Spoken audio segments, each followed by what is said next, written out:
नमस्कार, स्वागत है आपका इंडिया न्यूज बिजनेस पर। आइए नजर डालते हैं आज की टॉप खबरों की ओर। सोने और चांदी की कीमतों में शुक्रवार को एक बार फिर तेजी दर्ज की जा रही है। घरेलू वायदा बाजार के साथ ही विदेशी बाजारों में भी दोनों की कीमतों में मजबूती है।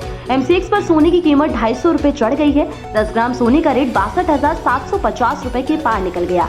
वहीं चांदी की कीमत भी 274 रूपए चढ़ गई, जिसके बाद चांदी की कीमत MCX पर 75,700 रूपए प्रति किलोग्राम के पार निकल गई है। बात करें इंटरनेशनल मार्केट की तो कॉमेक्स पर सोने का रेट $2060 प्रति औंस पर ट्रेड कर रहा है। चांदी की कीमत भी $24.70 प्रति औंस पर पहुंच गई है। नए साल से पहले महंगाई से थोड़ी राहत मिल गई है और आज से LPG सिलेंडर 39 रूपए सस्ता हो गया है। जी हां, केंद्र सरकार ने 19 किलोग्राम वाले कमर्शियल LPG सिलेंडर की कीमत में कटौती करके उपभोक्ताओं को क्रिसमस और नए साल का फ्री गिफ्ट दे दिया है। ऑयल मार्केटिंग कंपनियों ने कमर्शियल LPG सिलेंडर की कीमत में 39.50 रूपए की कटौती की है। दिल्ली में 19 किलोग्राम वाला गैस सिलेंडर 1757.50 रूपए में मिलेगा। हालांकि डोमेस्टिक LPG सिलेंडरों की कीमतों में कोई भी बदलाव नहीं हुआ है। कीमतों में कटौती आज यानी 22 दिसंबर से लागू होगी। LPG की कीमत में इस कटौती से होटल और रेस्टोरेंट जैसे कमर्शियल रसोई गैस उपयोगकर्ताओं को कुछ राहत मिली है। आखिरी बार 30 अगस्त 2023 को घरेलू LPG सिलेंडर की कीमत में 200 रुपए कम किए गए थे। इनकम टैक्स डिपार्टमेंट ने हाल ही में उड़ीसा की एक शराब कंपनी में तलाशी का अभियान चलाया। इस तलाशी अभियान की जानकारी CBDT यानी कि central board of direct taxes ने दी और बताया कि इनकम टैक्स डिपार्टमेंट ने इस तलाशी अभियान में कंपनी से लगभग 350 करोड़ से ज्यादा का कैश और 2.8 करोड़ की ज्वेलरी बरामद की है, यानी कि जब्त की है। और ये जो ज्वेलरी और कैश बरामद किया गया है, इसका कंपनी के पास कोई भी हिसाब नहीं है। साथ ही CBDT ने बताया कि ये जो कंपनी ऑपरेट करते हैं, इस कंपनी को ऑपरेट करने वाले रांची का एक परिवार है और इसकी जो परिवार के सदस्य हैं, इनका किसी का भी नाम जो है CBDT ने नहीं बताया। लेकिन एक चीज़ जो बताई है वो ये बताई है कि परिवार का एक सदस्य जो कंपनी को ऑपरेट करता है, ये शराब कंपनी को चलाता है, वो कहीं ना कहीं पॉलिटिक्स से रिलेट करता है। देश में कोरोना का ग्राफ एक बार फिर से बढ़ने लगा है। हर दिन कोरोना के नए मामले दर्ज किए जा रहे हैं। वहीं कोरोना के नए वेरिएंट JN.1 ने लोगों की चिंता को और ज्यादा बढ़ा दिया है। कोरोना और इसके नए वेरिएंट के बढ़ते संक्रमण को देखते हुए फिर से मास्क पहनने की सलाह दी गई है। भारत सरकार से लेकर कई राज्य सरकारें भी इसके लिए गाइडलाइन जारी कर चुकी हैं। स्वास्थ्य मंत्रालय के आंकड़ों पर नजर डालें तो पिछले 24 घंटों में कोरोना के 328 नए केस दर्ज किए गए हैं। इसके अलावा पिछले 24 घंटों में कोरोना के कारण एक मौत का मामला भी सामने आया है। कोरोना के नए मामलों के साथ देश में कोरोना के कुल एक्टिव मामले 2,997 हो चुके हैं। सबसे ज्यादा मामले केरल राज्य में दर्ज किए गए। केरल में कोरोना से संक्रमित मरीजों की संख्या 265 है। बता दें कि कोरोना के चलते केरल में हाल ही में 3 मौतें भी हो चुकी हैं। शाहरुख खान की फिल्म डंकी ने सिनेमाघरों में दस्तक दे दी है। पठान और जवान से बॉलीवुड के सारे पुराने बॉक्स ऑफिस रिकॉर्ड धो देने वाले शाहरुख से तीसरी बार भी एक बड़े धमाके की उम्मीद थी। ये इस साल शाहरुख खान की तीसरी फिल्म है। पठान और जवान की तरह डंकी को लेकर भी किंग खान के फैंस काफी ज्यादा एक्साइटेड थे। हालांकि डंकी को एडवांस बुकिंग में वैसा रिस्पॉन्स नहीं मिला जैसा पठान और जवान को मिला, लेकिन रिलीज के बाद अब डंकी के पहले दिन की कमाई सामने आ गई है। रिपोर्ट के मुताबिक डंकी ने पहले दिन लगभग 35 करोड़ रुपए की ओपनिंग की है, जबकि शाहरुख खान की पठान ने 55 करोड़ की ओपनिंग की थी और जवान ने पहले दिन 75 करोड़ रुपए कमाए थे।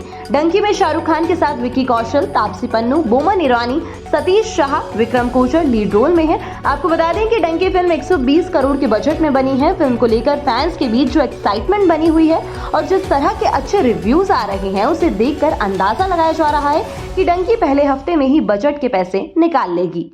अडानी ग्रुप अपनी ग्रीन एनर्जी यूनिट में अप्रोक्स 8,320 करोड़ रुपए का इन्वेस्टमेंट करने का प्लान कर रही है।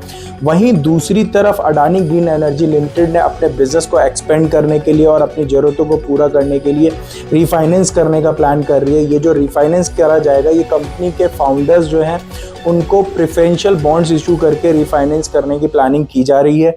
एक फाइलिंग में कंपनी की तरफ से बताया गया कि कंपनी जो है फंड रेज करने के लिए शेयर्स को इशू कर सकती है, यानी कि शेयर्स की बिक्री कर सकती है या फिर कन्वर्टेबल सिक्योरिटीज इशू कर सकती है। इसका जो फाइनल डिसीजन है वो कंपनी के बोर्ड के थ्रू लिया जाएगा, जो कि 26 दिसंबर को लिया जाएगा। अगर आप रॉयल एनफील्ड की बाइक खरीदने का प्लान बना रहे हैं तो आपके लिए खबर जरूरी है। आपको बता दें कि रॉयल एनफील्ड की new generation Himalayan 450 adventure bike 1 जनवरी से महंगी हो जाएगी।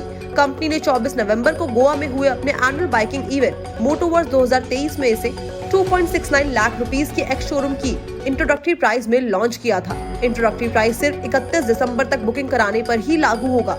इसके बाद 1 जनवरी से कस्टमर्स को बाइक के लिए बढ़ी हुई कीमत देनी होगी। बायर्स इसे ऑफिशियल वेबसाइट या तो फिर डीलरशिप पर जाकर बुक कर सकते हैं।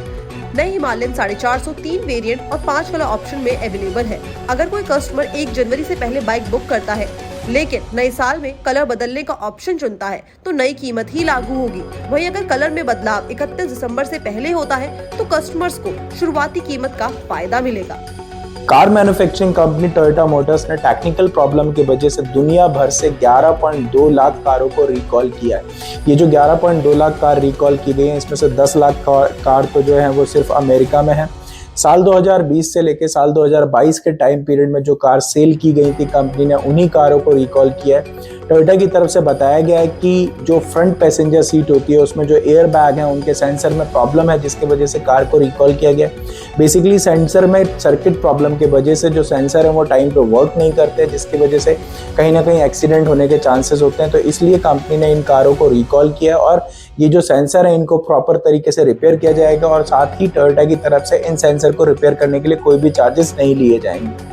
केबल और वायर बनाने वाली कंपनी पॉलीकैब इंडिया लिमिटेड के 50 से ज्यादा ठिकानों पर इनकम टैक्स डिपार्टमेंट ने छापा मारा है। मीडिया रिपोर्ट्स के मुताबिक आईटी डिपार्टमेंट ने ये रेड कंपनी के मैनेजमेंट से जुड़ी लोगों के घर और ऑफिस पर भी की है। हालांकि छापेमारी के कारणों की जानकारी अभी सामने नहीं आई है। छापेमारी की खबरों के बाद कंपनी के शेयर में 4% की गिरावट देखी गई है। ये दोपहर 2:40 बजे ये 224 अंक गिरकर 5,394 पर कारोबार कर रहा था। वहीं इसका मार्केट कैप गिरकर 81,000 करोड़ का रह गया है। कंपनी के ग्रोथ की बात करी जाए तो बीते 1 साल में इसके शेयर में 105% की बढ़ोतरी हुई है। वहीं इस साल 2023 में अब तक 108% की बढ़ोतरी देखी गई है। 3 साल में कंपनी के शेयर ने करीबन 450% का रिटर्न भी दिया है। हफ्ते के आखिरी कारोबारी दिन बाजार में देखी गई शानदार तेजी। निफ्टी 94 पॉइंट्स की मजबूती के साथ 21,349 के लेवल पे जाके बंद हुआ। आज निफ्टी की शुरुआत 21,295 के लेवल पे हुई थी और आज निफ्टी ने जो हाई लगाया था वो था 21,390 का। इसी के साथ निफ्टी का 21,332 का आज का लो रहा। इसके अलावा अगर बात करी जाए सेंसेक्स की तो आज सेंसेक्स 180 पॉइंट्स की मजबूती के साथ 71,045 के लेवल पे जाके बंद हुआ। इसके साथ ही साथ आज के टॉप गेनर्स और लूजर्स की तरफ नजर डाली जाए तो विप्रो 6.43% की मजबूती के साथ आज का टॉप गेनर रहा। वहीं ग्रासिम इंडस्ट्रीज 1.83% की कमजोरी के साथ आज की टॉप लूजर रही। अगर बीएसई के 30 शेयर्स की तरफ नजर डाली जाए तो आज बीएसई के 30 शेयर्स में से 20 शेयर्स हरे निशान पे जाके बंद हुए और 10 शेयर्स लाल निशान पे जाके बंद हुए।